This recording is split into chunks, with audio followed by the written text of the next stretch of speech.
आप देख रहे हैं एंटी रिश्वत। इन्हीं सामाजिक कार्यकर्ता कपिल मलिक द्वारा मेरठ जिले की रिश्वत प्राप्त लोग के मुजफ्फरनगर सैनी ग्राम में भूतपूर्व प्रधान व ग्राम सचिव द्वारा किए गए करोड़ों रुपए के घोटाले को छुपाने के चक्कर में फंस गए जिला विकास अधिकारी दिग्विजयनाथ तिवारी।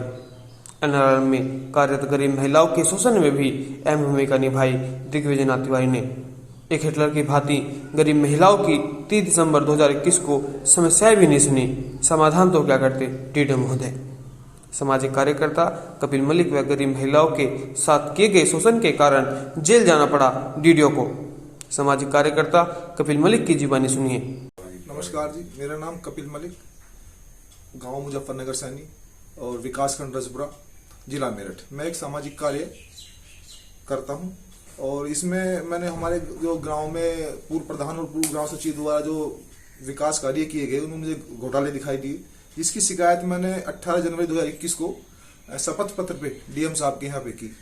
उन्होंने एक टीम गठित की, उस टीम एक जांच टीम बनाई गई। उस जांच टीम को अधिकारी जो बनाया गया वो दिग्विजयनाथ तिवारी जी को बनाया गया और उन्होंने उनके साथ में एडीओ आईएसबी विक्रम सिंह ज्ञानपुर और एडीओ एजी कीनारागा दत्तावली और सचिन कुमार जई आरईडी, इन्होंने जांच उनको सौंपी गई और वे 17/7/2021 को जांच करने हमारी ग्राम पंचायत में आए और ये जांच करीब करीब एक महीना मतलब 16/8/2021 तक चली। और इसमें उन्होंने गांव के सभी रास्ते, नाली नालों और जो स्वच्छ भारत मिशन के अंतर्गत प्रधानमंत्री द्वारा जो शौचालय बनाए गए थे, लाभार्थी थे हमारे गांव में 212, उनकी भी जांच की, जिसमें इनके द्वारा टीम द्वारा ये पाया गया कि हाँ, गांव के विकास कार्यों में अनियमितताएं हैं। लेकिन दिग्विजयनाथ तिवारी जी द्वारा जो रिपोर्ट तैयार की गई, उस रिपोर्ट में इन्होंने जो निष्पक्ष जांच रिपोर्ट होनी चाहिए थी वो इन्होंने नहीं लगाई और शौचालय की जो जांच की थी वो रिपोर्ट भी इन्होंने इसमें ऐड नहीं की। तो करीब करीब हमारे गांव में 2 करोड़ 12 लाख रुपए का विकास सरकार द्वारा विकास कार्य के लिए पैसा दिया गया, लेकिन वो विकास कार्य नहीं हुआ। ना ही इन्होंने कोई ही कार्य ऐसा किया कि वो निष्पक्ष जांच हो या निष्पक्ष कार्रवाई हो। मैं इस प्रकरण में डीएम साहब से भी मिला और सीडीओ साहब से भी मिला हूं। जब इन्होंने कोई कार्रवाई यहाँ पे नहीं की तो 17 अक्टूबर 2021 को मैं माननीय मुख्यमंत्री जी के जनता दर्शन में गया और उनके वहां पे मैंने शिकायत की। उनके द्वारा इनसे संज्ञान मांगा गया, लेकिन इन्होंने उस पर भी निष्पक्ष रिपोर्ट या जांच की कोई भी वो स्तुति नहीं प्रस्तुत की। एक नाम मात्र के लिए थोड़ी सी इन्होंने रिकवरी दिखाई है, लेकिन जो हमारे गांव में घोटाले हुए हैं वे बड़े स्तर पर घोटाले हैं। और दिग्विजयनाथ तिवारी जी ने पूर्व प्रधान शर्मिष्ठा देवी और पूर्व ग्राम सचिव श्रवण कुमार शर्मा से काफी मोटी रिश्वत खाई है, तभी उन्हीं के पक्ष में उन्होंने वो रिपोर्ट लगाई है। किस किस तरीके के कोई घोटाले हैं और बताइए आप। भैया, घोटाले जो ग्राम पंचायत में जो भवन बनाया गया है उसमें 2017 में प्रधान ने टैल दिखाई है बिछी हुई करीब 2.5 लाख रुपए की, और 2018 में 4,81,000 की टैल है और 2021 में फिर 4,40,000 की फिर टैल है पंचायत भवन के अंदर जी। लेकिन वो कार्य 2021 में हुआ है। ये भी मैंने डीडीओ साहब को बताया कि सर ये काम 2021 में हुआ है। पहले का जो काम इन्होंने दिखाया है वो सिर्फ कागजों में है, वो गबन है, वो घोटाला है। एक हमारे गांव में 3 प्राइमरी स्कूल हैं। उन 3 प्राइमरी स्कूलों में इन प्रधान द्वारा, सेक्रेटरी द्वारा पानी की बच्चों की व्यवस्था के लिए समरसेबिल किए गए, लेकिन उसमें एक समरसेबिल की कीमत जो मात्र 120 फुट समरसेबिल है और उसकी फिटिंग एक टंकी की लगी हुई है करीब 10 फीट के ऊपर, उस एक समरसेबिल की कीमत 1,32,000 रुपए दिखा रखी एक इस प्राइमरी स्कूल में। 3 स्कूल हमारे गांव के अंदर हैं। और जो हमारे गांव में रास्ते हैं, नाली नाले हैं, वो 2010 में मायावती जी द्वारा अंबेडकर योजना के अंतर्गत हमारे पूरे गांव को उन्होंने आरसीसी में करा दिया गया था। पूर्व प्रधान और पूर्व ग्राम सचिव ने उन्हीं रास्तों के ऊपर इंटरलॉकिंग टैल के वाउचर लगाए गए। वो कार्य वहां नहीं हुआ, लेकिन उन पे वो गबन करके वो पैसा निकाला गया। उस जैसे दिनेश के मकान से हरीश के मकान तक। तो इन्होंने निजी काम बहुत किए हैं। गुलबीर के मकान में इन्होंने किया है, 3.5 लाख रुपए की टैल बिछाई है गुलबीर के मकान में। तो नाले निर्माण दिखाई, जो नाले निर्माण 2010 में माती जी ने कर दिए थे वे इन्होंने निर्माण दिखाया है उसमें और पैसा निकाल लिया उसका। तो आप किस तरीके से इस प्रकरण को रखना चाह रहे हैं आगे? भैया, इसमें प्रकरण तो ये रखना चाह रहे हैं कि जो गबन किया है पूर्व प्रधान ने, पूर्व सेक्रेटरी ने, इसकी निष्पक्ष तरीके से जांच होवे, और जो जिन लाभार्थियों को शौचालय का लाभ नहीं मिला उनके नाम का पैसा आया, गवर्नमेंट ने दिया, 12,000 रुपए गवर्नमेंट ने दिया कि भाई 7200 रुपए केंद्र सरकार ने और 4800 रुपए इन्होंने राज्य सरकार ने दिए हैं, वे उन तक पहुंचने चाहिए थे, लेकिन उन तक नहीं पहुंचे, वे उन तक नहीं पहुंचे। तो जो इन्होंने अपने बीच में कमन कर लिया। जो प्रधानमंत्री आवास योजना है उसके अंतर्गत भी इन्होंने कोई मकान हमारे गांव में नहीं बनाया है, क्योंकि अभी हमारे गांव में करीब 10 आदमी ऐसे हैं जिनके पास में आज भी छप्पर डाला हुआ है, छत नहीं है।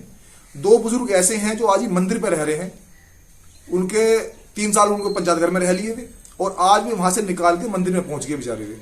जबकि कायदे प्रधान और सेक्रेटरी को ब्लॉक स्तर से आके, ब्लॉक अधिकारी को आके ये देखना था कि गांव में किसके पास मकान है, किसके पास मकान नहीं है। तो करीब उन गरीब मकानों को, गरीब आदमियों को उसका लाभ मिलता जो सरकार दे रही थी। ये भी सुनने में आ रहा है यहाँ पर जो जॉब कार्ड हैं कुछ फर्जी बने हुए हैं। जी हाँ, फर्जी बने हुए, क्योंकि जो पूर्व प्रधान पति है राम कुमार मलिक, उसने खुद का वो बना रखा है जॉब कार्ड, उसने कुछ मनरेगा में काम किया है। जो विनय कुमार सुरेश है एक, उसके 2 लड़के भारतीय आर्मी में हैं और 30 बीघा जमीन है उस पर, उसने जॉब कार्ड बना, उसका जॉब कार्ड प्रधान ने, सेक्रेटरी ने बनाया है। एक सतवीर सनो गंगाशरण है, उसका भी जॉब कार्ड इस प्रधान ने बनाया, क्योंकि ये प्रधान की टीम थी जो उसके इर्द गिर्द घुमा करते थे। एक अनिल कुमार है, ये सब प्रधान के सब साथी थे, प्रधान के, सेक्रेटरी के। इसमें कुछ जॉब कार्ड ऐसे भी हैं जिन लोगों ने काम ही नहीं किया पूरी ग्राम पंचायत में, और उनको बकायदा 20-20 हजार रुपए 100 दिन के काम करने के उन्होंने ले लिए। उससे प्रधान की सेटिंग थी, सेक्रेटरी की सेटिंग थी, उन्होंने पैसा निकाल लिया उसको।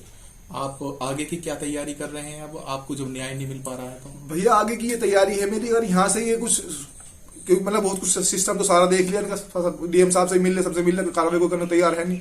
अब तो यही है कि अब तो कोर्ट के माध्यम से न्याय की गुहार है। आप हाई कोर्ट जाने का आपका विचार है? हाँ जी, सच के लिए कर रहे हैं हम, तो ईमानदारी के लिए कर रहे हैं। अब ये तो आपके गांव की बात आ रही है कि आपके गांव में ये घोटाले हुए हैं। गांव में बहुत बड़े घोटाले हैं जिसमें, तो आगे आपके जैसे और आसपास के गांव हैं, जहाँ उनके अंडर जो भी गांव आते हैं, तो उनको लेकर कितना तक का घोटाला हो सकता है? भाई जब मेरे गांव में 2 करोड़ 12 लाख रुपए सरकार ने 5 साल में दिए हैं विकास कार्य के करने के लिए, और इसमें इन्होंने मात्र 2 करोड़ 12 लाख में से मात्र 25-30 लाख रुपए 5 साल के अंदर लगाए हैं, जिनकी भी मतलब कोई सरकार द्वारा तय मानक के अनुसार कार्य नहीं किया गया।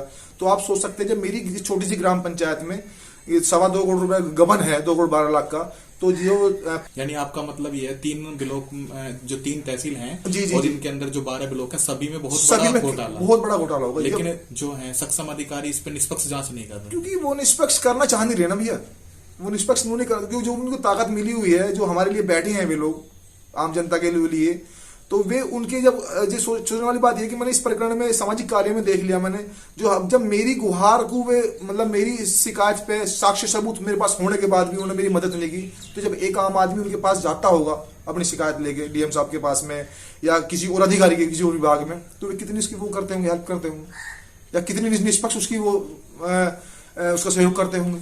आप कितने दिन से संघर्ष कर रहे हैं? करीब भैया 1.5 साल हो गया। 1.5 वर्ष से? हाँ जी, 1.5 वर्ष से हो गया। चलिए, तो आप किस किस बिंदुओं को लेकर गए थे और किन किन बिंदुओं पर आपका जो शिकायत लगाई है, किन किन को लेकर यहाँ पर समाधान हुआ? करीब भैया मेरी 20 बिंदुएं हैं जिनमें मैंने शिकायत की थी, शपथ पत्र पे की थी डीएम साहब के यहाँ पे जी। तो उन सभी बिंदुओं पे कायदे में तो सभी बिंदुओं पे अनियमितताएं हैं, लेकिन डीडीओ साहब ने जो रिपोर्ट लगाई है उसमें मात्र 2 बिंदु पर लगाई है इन्होंने। उसमें एक बिंदु है गुलबीर सिंह के मकान में 3,24,000 रुपए की टैल दिखाई है इन्होंने, और एक साउंड सिस्टम है 24,000 करीब वो दिखा, 3.5 लाख की रिकवरी इन्होंने बैठाई है उस पर। जो शौचालय की जांच इन्होंने की थी वो रिपोर्ट इन्होंने जो मुख्य रिपोर्ट में वो ऐड नहीं की है, बाकायदा उस पर इन सब के साइन है, एडीओ साहब के भी साइन है, एडीओ के भी साइन है और बीडीओ के भी साइन है उस पर। तो अब ये सोचने वाली बात है, जब इन्होंने रिपोर्ट लगाई है तो उस पर भी वो रिपोर्ट नीचे फाइल में दाब दी वो, ताकि इसको कोई देख ना सके, वह ऊपर के ही रिपोर्ट पर कार्रवाई कर सके। तो आप क्या गुहार लगा रहे हैं भारत सरकार से? गुहार तो भैया मेरी ये है कि इस पर निष्पक्ष एक जांच कराई जाए और निष्पक्ष कार्रवाई हो, और जो भी इसमें दोषी है उनके खिलाफ कार्रवाई हो, ताकि भविष्य में जो प्रत्येक ब्लॉक है, प्रत्येक गांव के जो ब्लॉक हैं, जो जहां पैसा आता है विकास कार्य के लिए, उनमें ये हो कि भाई हाँ कहीं कोई शिकायत न कर दे या हमें ऐसा न हो जाए तो उनको विकास मिले, डर बने उनके अंदर, ताकि ईमानदारी से भ्रष्टाचार रोक लगे। सरकार योगी जी और मोदी जी तो काफी, जो हमारे माननीय प्रधानमंत्री जी हैं और जो मुख्यमंत्री जी हैं, वे तो पूरा प्रयास कर रहे हैं, लेकिन जब सिस्टम ही वो है तो वे क्या कर लेंगे इसमें? सिस्टम भ्रष्ट है जी।